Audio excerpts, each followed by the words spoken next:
sebelum melanjutkan duel kandidat, kami ajak Anda untuk melihat hasil polling yang sudah dikirim lewat SMS.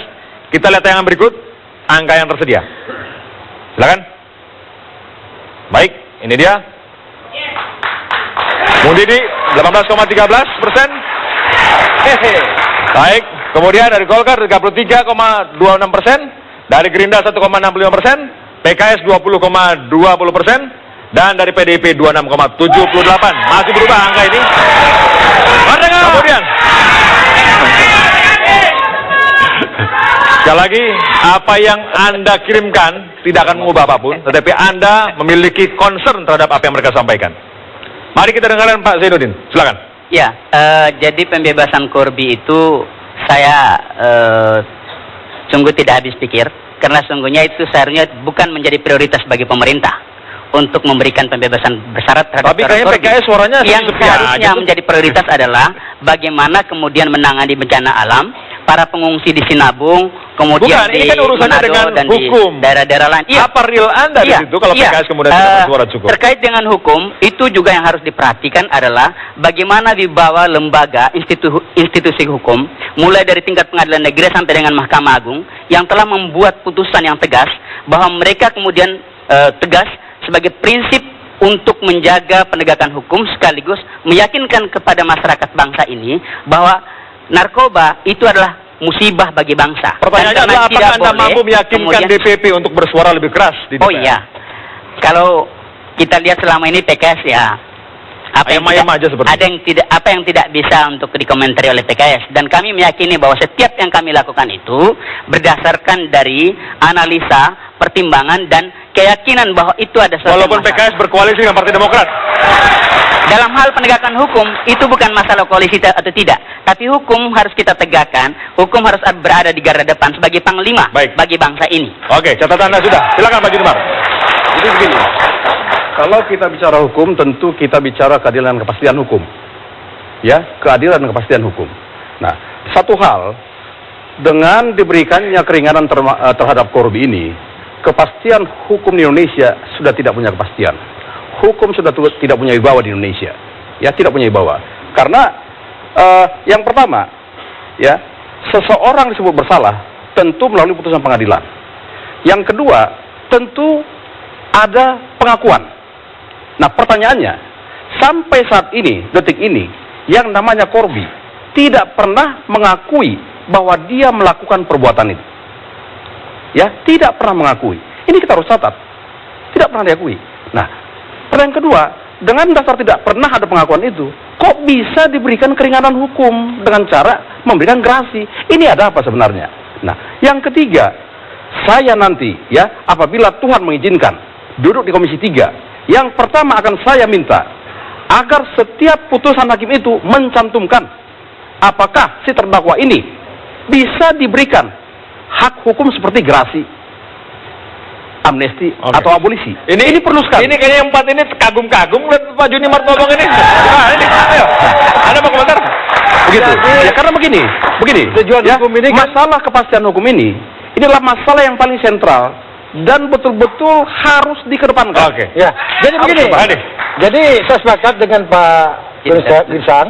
Jadi tujuan hukum ini kan soal kepastian hukum. Ya. Kemudian keadilan ini penting, dan kemanfaatan hukum itu. Betul. Jadi pembebasan bersyarat Corby banyak madaratnya untuk bangsa ini. Sebaiknya dicabut. Dan saya dengar ayahnya beliau ini sudah mulai mempertimbangkan. Ini kok main hubungan keluarga? Nah begini, saya baca, karena ternyata betul kata beliau. Jadi Corby ini tidak memenuhi pembebasan bersyarat karena ada syarat-syaratnya, berkelakuan baik dan sebagainya. Ternyata tidak. Oleh karenanya tentu, karena ini banyak mandarat untuk bangsa, sebaiknya dicabut. Sesungguhnya, ya, sebentar. Sesungguhnya pemerintah itu sudah menunda sejak 2011 harusnya akan mendapatkan pembebasan bersyarat. Kalau mau dilakukan 2011 saja, tapi karena tidak memenuhi syarat-syarat yang seharusnya, jadi baru 2014 ini. Tapi sesungguhnya ini juga karena pertimbangan Mahkamah Agung juga ya, pemberian gerasi kemarin karena ada pertimbangan kemanusiaan, karena sakit dan sebagainya. Tapi terhadap kejahatan-kejahatan yang lebih gila dari itu, heroin, kokain atau kejahatan sabu-sabu mana ada yang mendapatkan boleh. gerasi. Justru Kalau menurut banyak saya, gerasi yang mendapatkan gerasi, sebentar. Banyak yang mendapatkan gerasi justru anak-anak yang tidak bersalah ya, yang terjebak oleh narkoba. Mereka mendapatkan rehabilitasi, mendapatkan gerasi, dan itu sangat manusiawi saya pikir. Justru kalau kasus ini saya pikir tidak bisa mengeneralisir bahwa di negara ini pemerintah tidak konsisten dalam memberantas narkoba. Begini Pak Didi, ya kita tidak bisa membanding-bandingkan urusan yang satu dengan urusan yang lain. Perkara satu dengan perkara yang lain. Satu hal, saya mempunyai informasi, ya, bahwa Corby ini adalah mafia narkoba. Kenapa begitu saya bilang? Ya, kita tentu tahu. Informasi sahih nggak? Pasti sahih. Ya, kita tentu tahu bapak kandung Corby ini, Skepul Corby, ya, pernah tertangkap pada tahun 70-an. Urusan narkoba. Jadi ini betul-betul mafia. Apa tidak menjadi pertimbangan bagi pemerintah di masalah ini? Oke, baik. Begitu ya. Oke. Yang terakhir sebelum kita masuk ke berikutnya, silakan Bung Desmond. Terima kasih. Jadi dua hal. Banyak hal saya sepakat sama Pak Junior Gisang bahwa persoalan ini sebenarnya tidak pilih-pilih. Ya. Kalau bicara tentang kepastian hukum, ya tidak pilih-pilih. Ya, tidak ada alasan apapun yang ditemukan oleh saudara Didi. Ya. Tapi ada juga saya berbeda pendapat. Ya. Ya. Silakan Pak. Ya, dengan Pak Junior. Beliau ini seolah-olah bebas bermain di DPR itu karena belum jadi. Ya, nanti kalau jadi masih berubah juga. Jadi Sama seperti Anda gitu maksudnya. ya, saya punya pengalaman. Ya, pada saat saya mengusulkan untuk memanggil SP waktu saya Tapi tidak punya mental, bisa goyang-goyang. ya. Harus dong, punya mental, punya kayak di situ ada intervensi. Akhirnya saya bilang ini kondisinya, ya. Nah, saya ingin minta bukti aja di kemudian hari. Ya, akan saya buktikan. Ya, ya, yang namanya PDIP itu partai akrobat juga, Pak. Baik. Ada suara yang akan mengomentari para kandidat. Anda mungkin bisa menebak-nebak, tapi Anda juga bisa berkomentar melawan suara tersebut ketika menyampaikan catatannya. Yang bersilakan Mr. Guest untuk menghadirkan komentarnya. Baik, saya melihat anggota DPR itu lebih mengikuti yang enak didengar oleh rakyat. Jadi benar nggak benar, pokoknya yang penting kemana angin besar, di situ suara bertiup. Yang kedua, dari visi-misi tadi, saya belum melihat sebenarnya selama 5 tahun terakhir apa produk dari Komisi 3 DPR yang bisa dibanggakan. Kembali ke Corby, pertanyaan untuk kawan-kawan DPR, baik Deding, Desmond, Irawadi, sebenarnya Corby itu bisa bebas bersyarat. Letak salah pertamanya di mana? Jadi, Mr. Guest, ini harus dijawab oleh kelima kandidat. 3 dulu. 3 dulu. Siapa saja tadi? Desmond, Pak Deding, dan Didi. Pak Didi. Saya persilakan Pak Desmond. Terima kasih Bang Karni. Oh, sebut namanya. Ya. Yang pertama, saya sependapat dengan Pak Bang Karni bahwa kalau bicara apa sih sebenarnya yang membanggakan Komisi 3 itu, saya sepakat kesimpulannya nggak ada juga. Ya, nggak ada sesuatu yang membanggakan, ya, karena dinamika politik hari ini di Komisi 3 itu ya lebih pada mainan para partai di belakangnya. Ya, pada saat ini lurus dalam penegakan hukum, partai akan membelokkan ini dan jadilah sesuatu yang tidak membanggakan produknya.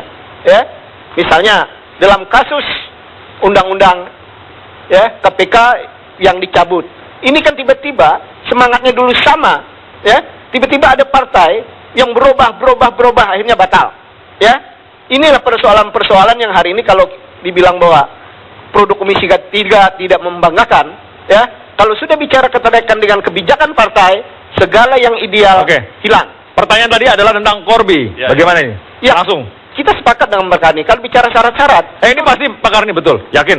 ya, yakin. Ya. Kalau bicara syarat-syarat, tidak ada syarat yang bisa meringankan korupsi selain pada dilaksanakan hukuman itu. Tidak ada syarat. Tidak ada syarat. Oke, baik.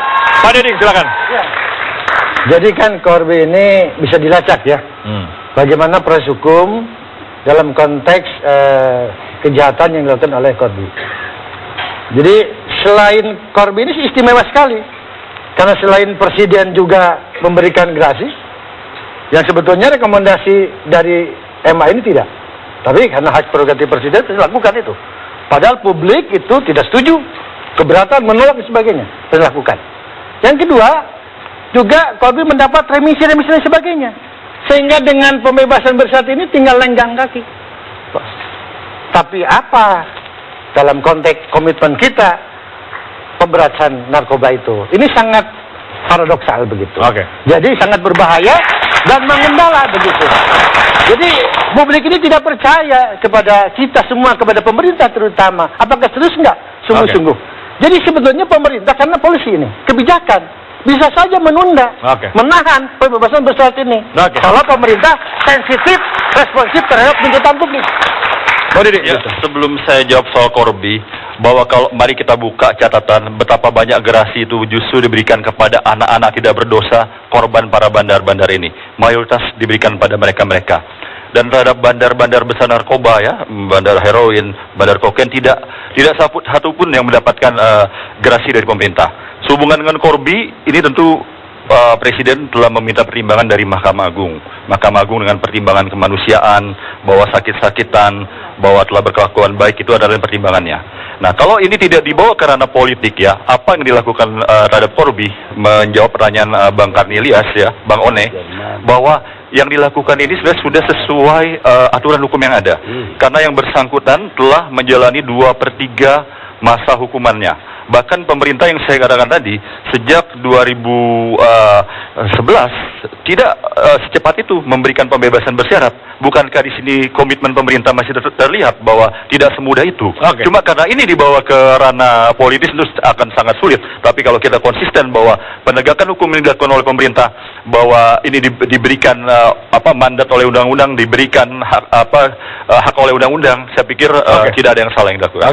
Mr. Ijes, tolong ditahan dulu komentarnya, kita break dulu, dan sekaligus kita akan mendengarkan nanti catatan berikutnya saat lagi di Duel Kandidat. Atau kita akan tahu siapa Mr. Guest-nya. Suaranya seperti itu, apakah yakin itu? Tadi, sesaat lagi kita akan lihat.